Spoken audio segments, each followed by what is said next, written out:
impamvu Imana iyobora ijuru n'isi ishobora kwemera ko n'insengero zifungwa, kandi izo nsengero ari insengero zayo zivuga ijambo ryayo.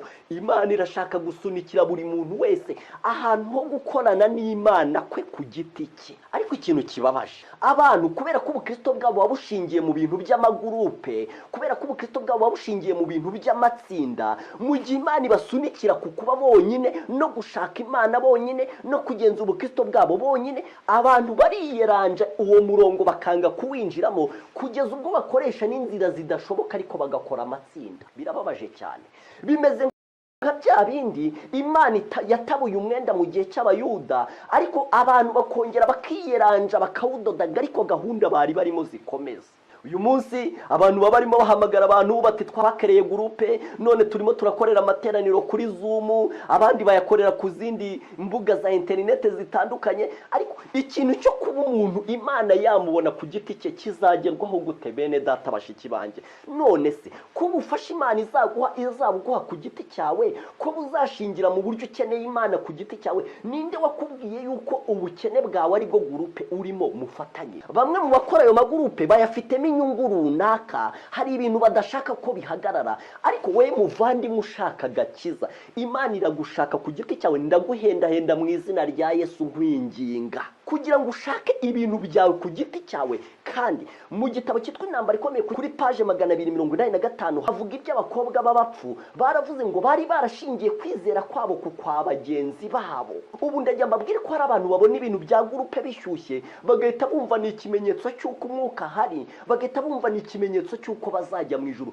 Wowe kuko ari uzi ubukristo bwawe, niba utanabuzi, fata iki gihe Imana yaguhaye ku giti cyawe, utekereze ubukristo bwawe uhereye muri fondasiyo yabwo.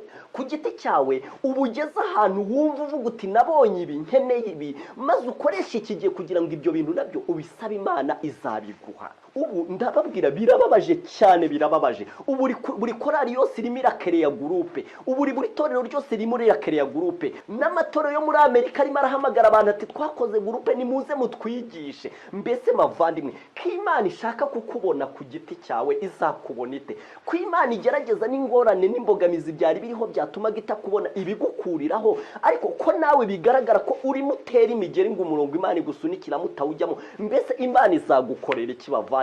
Ntangazwa n'inzira Imana ikoresha ngo irebe ko yakiza buri wese, ariko ntangazwa n'uburyo abantu bongera bakarema kwa gukiranuka kwabo bamenyereye kwihangira, gukiranuka gushingiye ku magurupe no ku matsinda, gukiranuka bigaragara yuko kureberwa muri gurupe uko ishyushye cyangwa uko ikonje. Ku giti cyawe shaka Imana.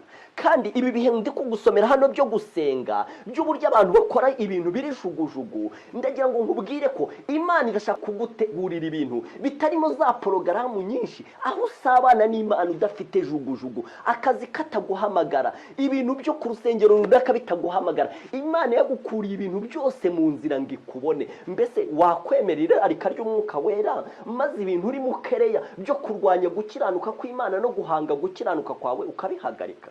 Ndakurarika muvandimwe, wakwemera ukemerera irarika ry'Imana maze ibintu byo kudoda umwenda ngo usubizeho ibintu Imana ubwayo yahagaritse ukabihagarika? Ndagusaba we muyobozi, abantu umwanya buri wese umugira inama yo kwigira imbere y'Imana ku giti cye. Mera nka Yohana yabwiraga abantu ati nguriya umwana w'intama w'Imana ukuraho ibyaha by'abari mu isi, maze akarangira abantu Yesu akabikuraho, akababwira ati ngewe ndi umuranga, kandi iyo umukwe abonye umugeni umuranga umurimo w'uburangiye. Wigumye kwikurura abantu no kubereka ko udahari batabenye Imana. Babwira uti genda umenye icyo Imana ikwibwirira ku giti cyawe. Rarikira abantu